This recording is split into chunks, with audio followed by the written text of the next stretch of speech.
कोई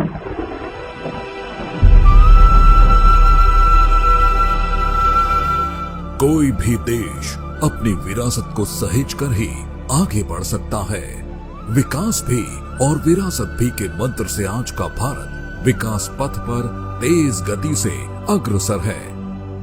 ये समय गुलामी की मानसिकता से मुक्त होकर अपनी विरासत पर गर्व करने का समय है। आज देश विकास और विरासत दोनों को साथ लेकर चल रहा है। आज एक और भारत डिजिटल टेक्नोलॉजी में नए रिकॉर्ड बना रहा है, तो साथ ही सदियों बाद काशी में विश्वनाथ धाम का दिव्य स्वरूप भी देश के सामने प्रकट हुआ है। आज हम वर्ल्ड क्लास इंफ्रास्ट्रक्चर बना रहे हैं, तो साथ ही केदारनाथ और महाकाल महालोक जैसे तीर्थों की पवित्रता के साक्षी भी बन रहे हैं। हम आजादी के 75 साल बाद भी अपनी नौसेना के झंडे पर गुलामी के प्रतीक चिन्ह को ढो रहे थे।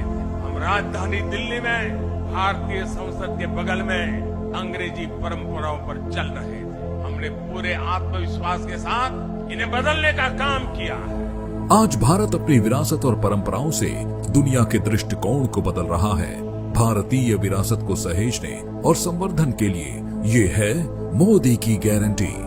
भाजपा संकल्पित है धार्मिक और सांस्कृतिक स्थलों के विकास के लिए नई परियोजनाएं शुरू करने के लिए सभी भारतीय पांडुलिपियों और पुरालेखों के डिजिटलीकरण को जारी रखते हुए प्राचीन भारतीय पांडुलिपियों और अभिलेखों पर शोध के लिए एक समर्पित छात्रवृत्ति कार्यक्रम शुरू करेंगे। साथ ही प्राचीन भारतीय सभ्यता, शास्त्रीय भाषाओं, संस्कृति और परंपराओं के संरक्षण के लिए एक फंड स्थापित किया जाएगा। सदियों के भारतीय इतिहास को प्रदर्शित करने वाले युगे युगीन भारत राष्ट्रीय संग्रहालय के निर्माण में तेजी लाई जाएगी।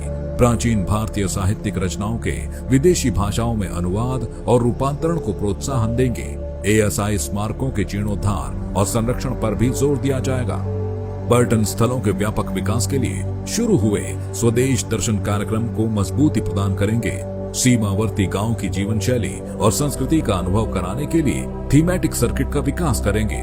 भारत की सामाजिक सांस्कृतिक परंपराओं के अनुभव को प्रोत्साहन देने के लिए वेड इन इंडिया को बढ़ावा देंगे। इन सब के साथ ही भारतीय सभ्यता के स्मारकों को पुनर्स्थापित और पुनर्जीवित करेंगे। रामलला की प्राण प्रतिष्ठा के स्मरण में दुनिया भर में उत्साह के साथ रामायण उत्सव मनाएंगे। कमल का बटन दबाएं, भाजपा को जिताएं।